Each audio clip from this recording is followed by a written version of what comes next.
When Swamiji first went to visit Assisi, Italy, he went, as people do, to meditate in what's called the portiuncula, which means the little piece, little portion. And the portiuncula is this very small chapel that actually sits now in the middle of this huge cathedral. But at the time of St. Francis was a little broken down church in the forest. And when Francis was first called by God to leave his life of luxury and comfort and go out and live as a renunciate in the forest, he would go to that little broken down church to pray. And one of the times he was there praying, Jesus spoke to him and said, rebuild my church. And Francis looked around and he was in a little broken down chapel, and he took the obvious meaning from that and he literally rebuilt the church. Later he came to understand that Jesus had meant the whole church, not the physical building, but the whole mission. So that little building has been preserved, and Swami went to meditate there. I know many of you have been there, so you can picture it. And he said while he was meditating, he became conscious of Francis, and what he could feel from him, he said, was this extraordinary sweetness, a sweetness of nature that transcended what he'd experienced before. And Swami prayed, what is the secret of this sweetness? And he felt Francis say to him, never judging. By being devoted to God, but above all, by never judging others. And Swami wrote that to us and talked about how much that meant to him. And, in these 4 years since Swami's passing, and of course for 40 years prior to that, I've spent a tremendous amount of my energy and life trying to understand what makes Swami what he is, for the obvious reason that that's what we all need to become. And so the more one can understand how he did it, the more readily one can become like him. Just as he prayed to Francis, how did your consciousness become so sweet? And I was even also just contemplating that very thought of judging others.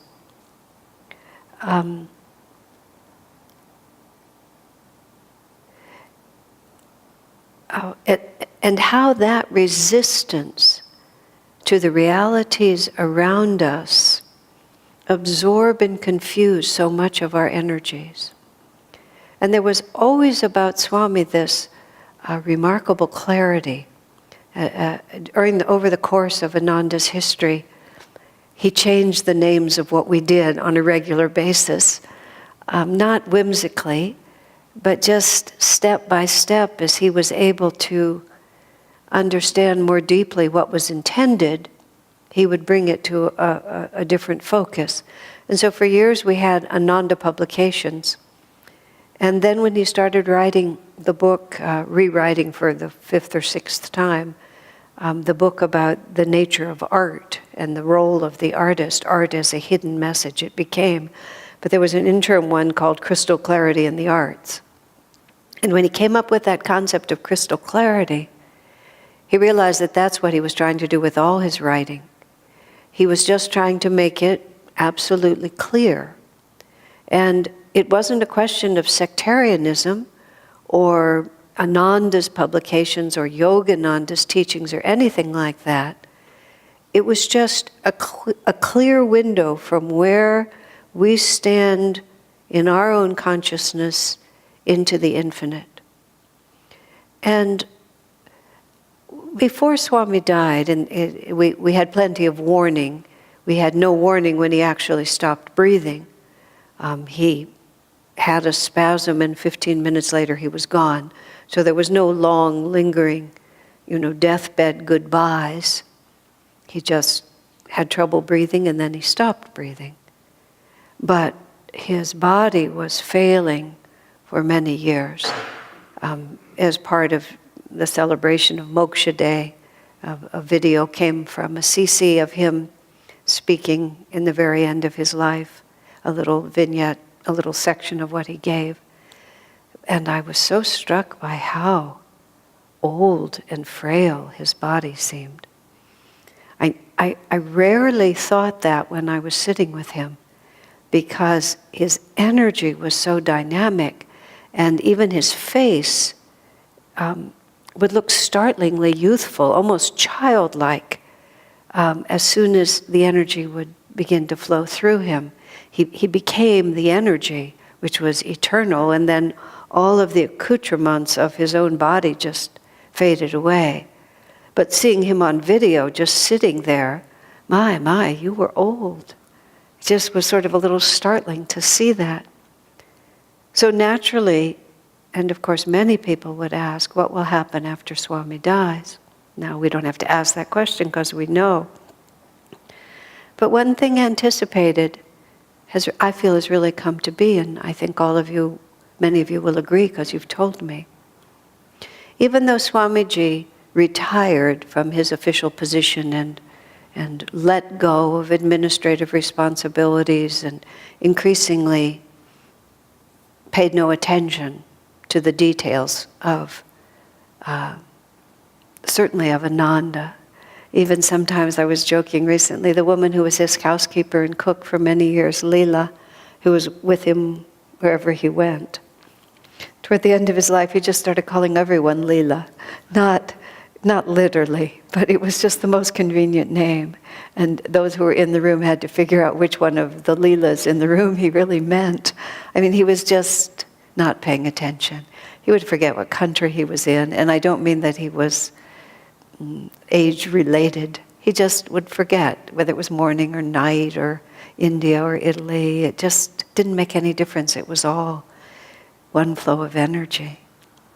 So despite all of that, there was still such a powerful concentration of energy around and within that physical form, frail though it was. It was still, some people were more or less aware of it, all the threads of Ananda were tied there. And one of the things that for me personally was so confusing when he left his body was that I'd realized for all the years of my life, wherever he was, whether it was when I lived at Ananda Village and he was at his house or at the farm or in Nevada City, and then later moving here, and then when he began to live in 3 countries, wherever he was in the world, that was where the thread was connected. And it was just, it was so instinctive and had been so long-standing that when there was no place, physical place for that thread to be,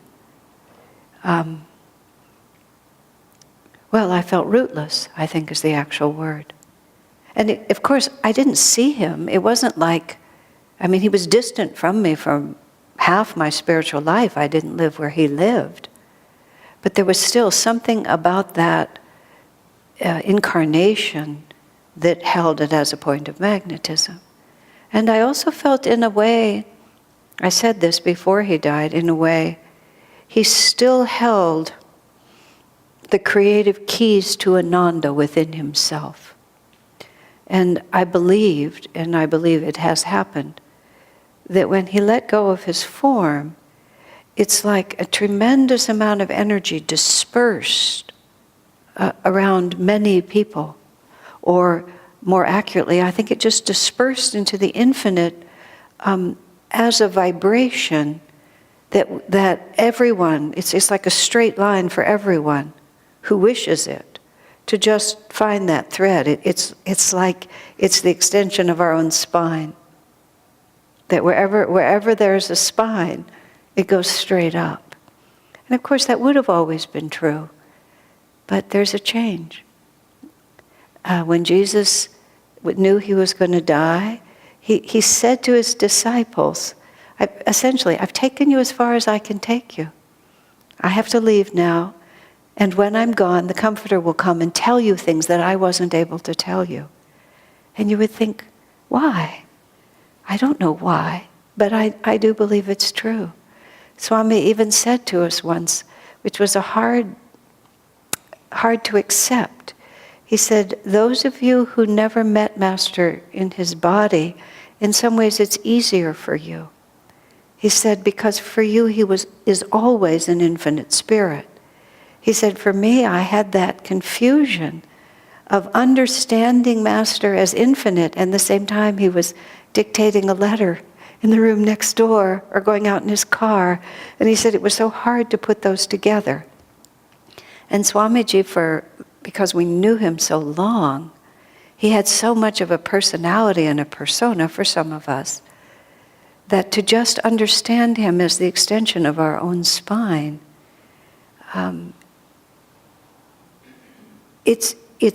there's more of it. You know, and he talked in some of what we were listening to today about those who came and he had them teach, but then they thought it was their own power, and they started teaching their own teachings, and the women who were editing, instead of correcting just the grammar and the flow, started correcting the teachings, and just sort of, I too have something to offer. Swami writes in the Path, in the chapter on attunement, about how careful the devotee has to be to understand the right relationship with the wisdom of the Master, whether the Master is in person in front of you or in the infinite. And I'm trying to understand sort of what it is to work for God with our own creativity, to work for the cause of self-realization with all of our own commitment, and at the same time have that commitment run through our spine from the source, rather than merely being generated by ourselves.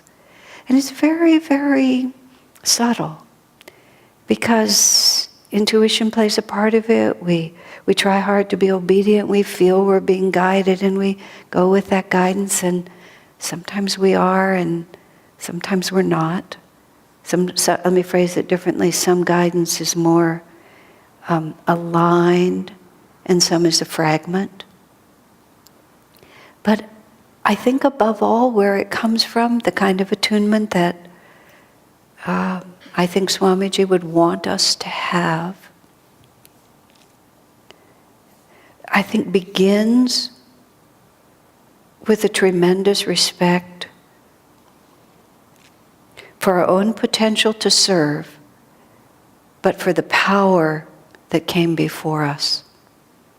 And that was how Swami was. Certainly, he had creative initiative and willpower and discipline and just sheer energy. He just wore us all out. During the years I worked for him, which was in my first years, I mean, we would go to his house every afternoon, or 5 days, sometimes 6 days a week, at like 4 p.m. That way there were no telephones, no cars, no email, nothing. We'd just walk over the hill to his house. He would have tea. I would bring the mail. I'd work with when he was writing, I'd type his manuscript. Sometimes we'd arrive at 4 and leave at 4:30. Sometimes we'd leave at 3 a.m. You never knew from that point on what was going to happen next. It wasn't like he kept us that late every night by any means, but sometimes it was 10, 11, 12, and then there would be the full day of work the next day. And Swamiji once referred to what he described. Sometimes he saw in my eyes what he called a look of desperate fatigue, is what he called it. I said, "Oh, did it show?" He said, "Yes, at times it did." Just this tremendous necessity, because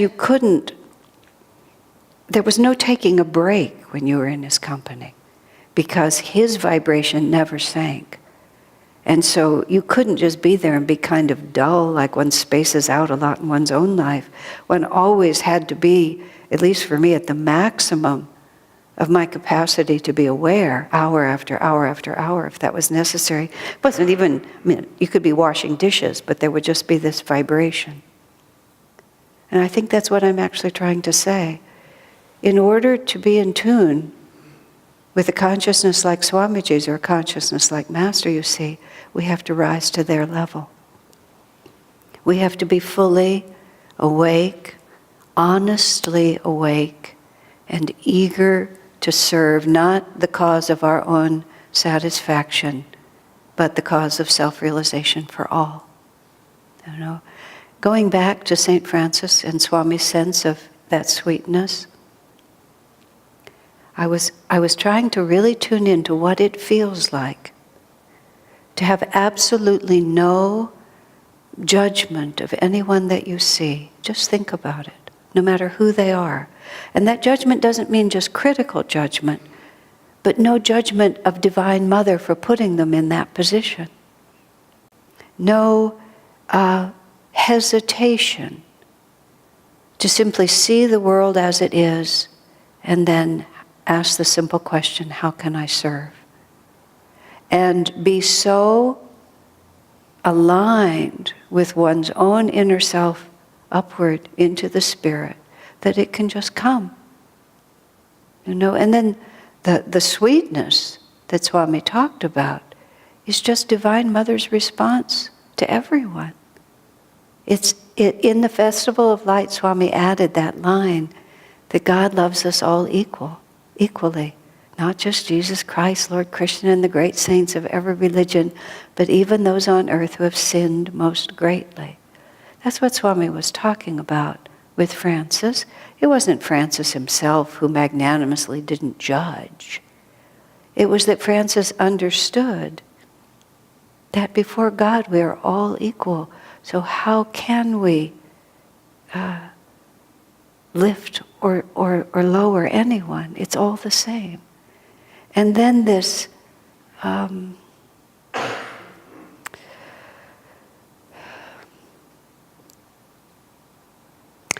realization that whatever, the only way to make our own lives matter is to align them with the life, world-changing power that we've been privileged to encounter in our line of gurus and in Swamiji.